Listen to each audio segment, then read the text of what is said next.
6 000 spécialistes du sida étaient réunis cette semaine à Paris. Le sida, il faut le rappeler, tue encore 1 million de personnes par an dans le monde. Le bilan de cette conférence internationale avec les invités du Grand Angle.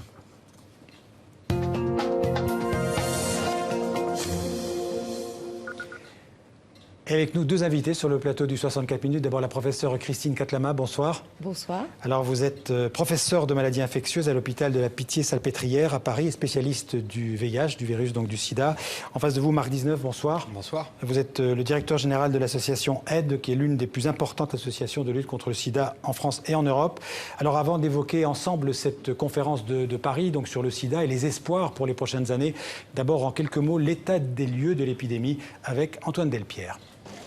Quelques jours avant le lancement de la conférence internationale sur le sida à Paris, les visages étaient plutôt souriants. Et pour cause, le nombre de décès liés au virus a chuté de 1,9 million en 2005 à 1 million en 2016. Une baisse due à une meilleure prise en charge des malades, dont plus de la moitié dans le monde est désormais sous traitement.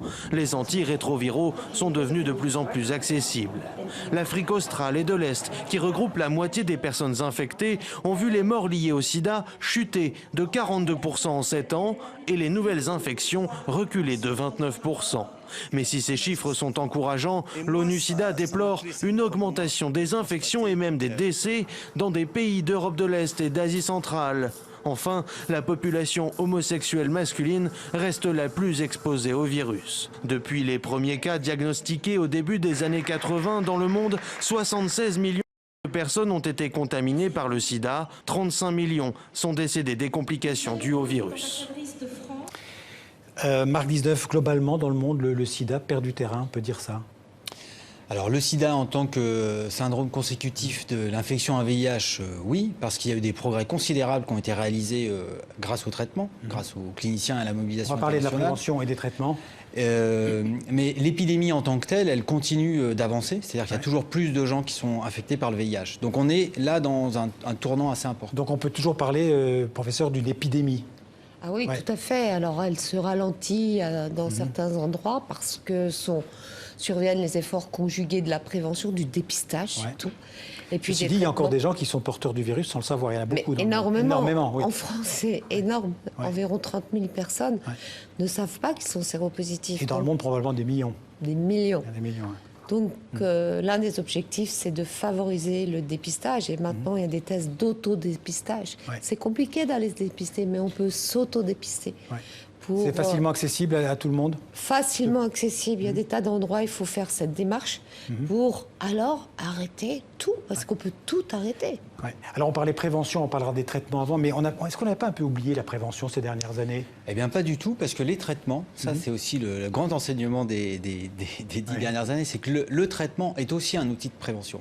C'est un outil de prévention parce qu'une personne séropositive qui prend son traitement a une charge virale indétectable et il y a une réduction quasiment nulle du risque de transmission du VIH. Et pour les personnes qui sont très exposées au risque du VIH, il y a une stratégie de traitement qui s'appelle la PrEP. Vous prenez un antirétroviral qui va vous protéger. Donc aujourd'hui, on ne fait plus de différence entre le traitement et la prévention. Voilà, c'est ce qu'on parle d'ailleurs, je voulais en parler un peu plus tard, mais c'est ce qu'on appelle un médicament préventif.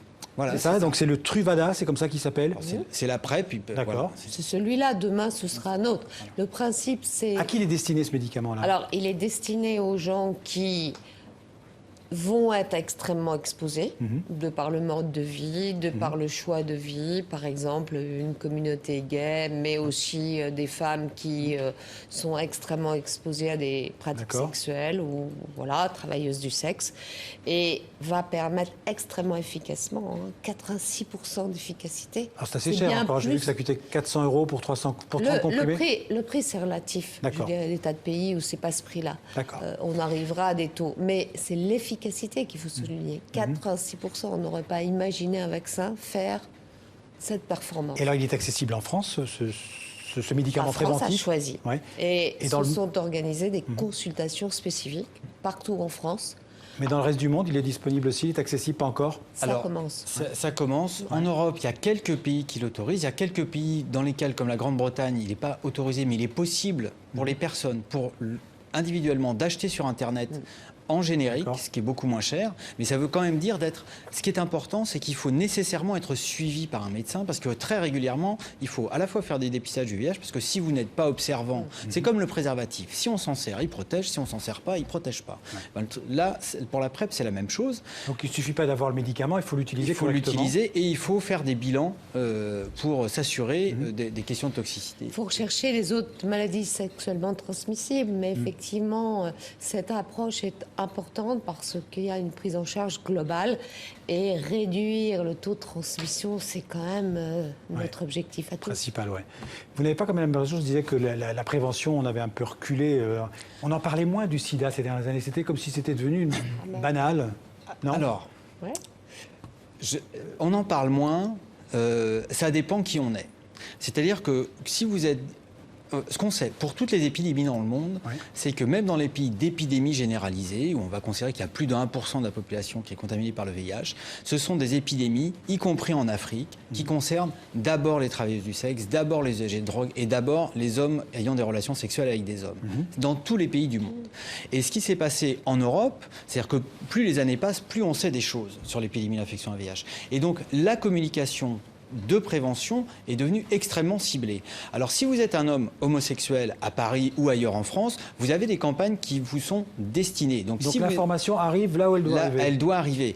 Quand il y a eu un choix qui a été fait par le gouvernement français, par la Santé publique France, en novembre dernier, ça a été de faire une grande campagne d'affichage, de prévention à l'intention des gays, mais en considérant qu'ils font partie de la société et ils sont partout. Et juste un mot là-dessus, parce que c'est très intéressant, c'est un très bon exemple des difficultés de la prévention du VIH.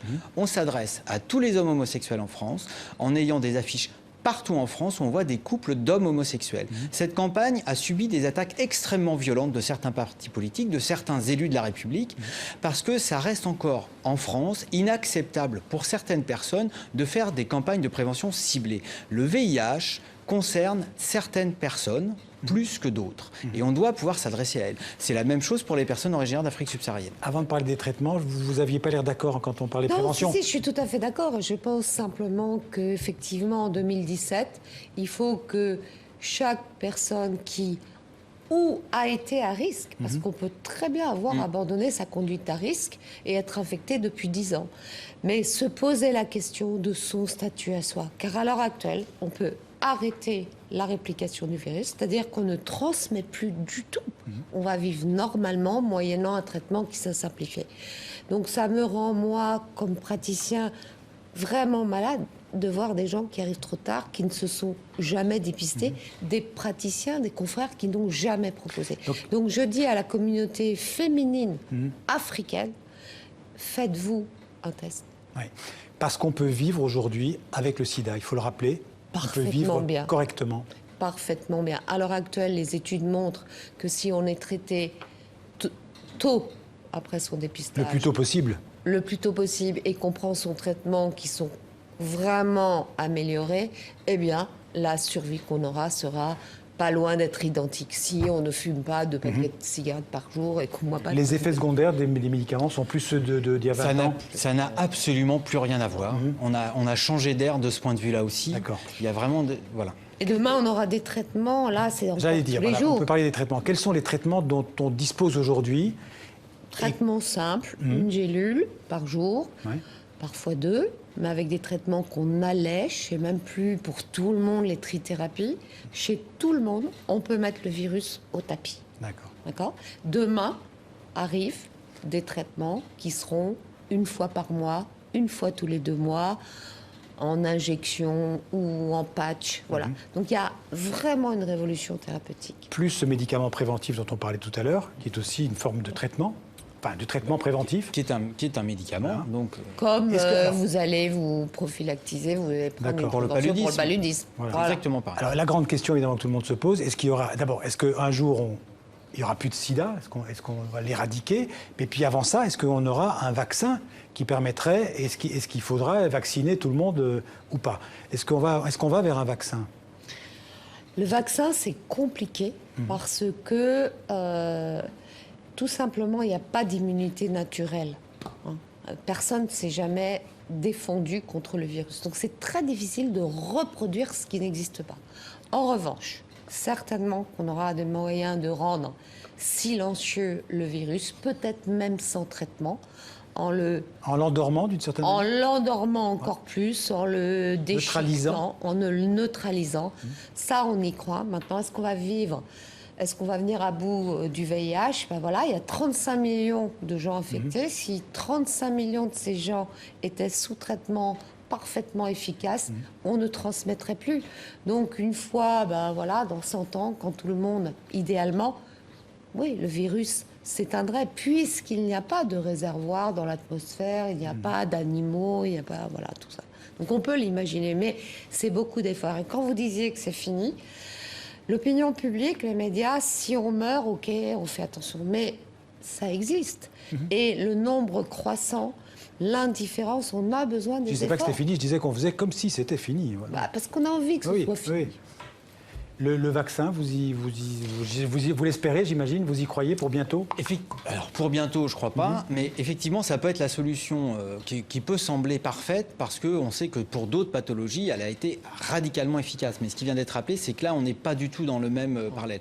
Je pense, pour ma part, que d'ici à ce qu'on ait un vaccin, si effectivement toutes les personnes se font dépister, toutes les personnes qui ont besoin d'un traitement, et c'est rappelé dans votre sujet qu'il y a encore beaucoup de personnes qui meurent du VIH. Au cours de la conférence, il y a eu des données assez importantes sur la mortalité encore, qui est très importante, sur une mortalité croissante attendue à l'Est de l'Europe. Donc si les gens sont dépistés, s'ils ont accès à un traitement, si les personnes qui vont avoir besoin de compléter leur prévention par une PrEP ont accès à la PrEP, alors, effectivement... La PrEP, c'est le médicament préventif. C'est le médicament préventif. Alors, on peut casser la dynamique de l'épidémie. Et ça serait déjà extrêmement bien. Professeur, j'ai vu qu'il y avait un nouveau prototype de vaccin qui est en phase de test, c'est vrai ça? Oui, il y en a plusieurs. Celui-là, c'est effectivement important, un candidat. Voilà, on va suivre ce qui se passe. Mais il faut continuer ces recherches. Pourquoi c'est si compliqué d'arriver à battre le sida? Pourquoi ce virus est si complexe? C'est facile. Il est intégré dans le génome, dans nos chromosomes cellulaires.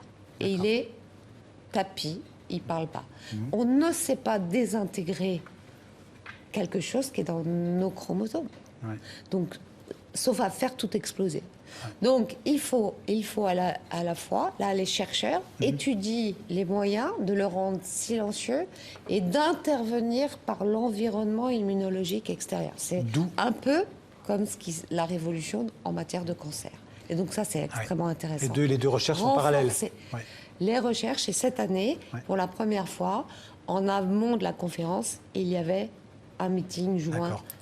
Rapidement, d'où l'importance de la recherche, évidemment. Et la recherche, et c'est l'intérêt d'une conférence comme celle-ci, c'est qu'on voit aussi bien que c'est très compliqué du point de vue de la recherche fondamentale, mais c'est très compliqué du point de vue des politiques. Il y a une grande enquête qui a été faite sur la PrEP en Europe, sur les barrières structurelles. Donc il y a l'enjeu de la recherche, l'enjeu de la politique, et évidemment, vous l'avez dit, la question des financements, qui est fondamentale pour les chercheurs comme pour la mise en place des politiques concrète. D'autant plus au moment où les États-Unis réduisent leur financement. Donc c'est pour ça que c'est important d'en parler, de continuer à mobiliser. Et que la France contribue à la reconstitution du Fonds mondial aussi en 2019. Et d'être tous ensemble, les chercheurs et merci à tous les deux.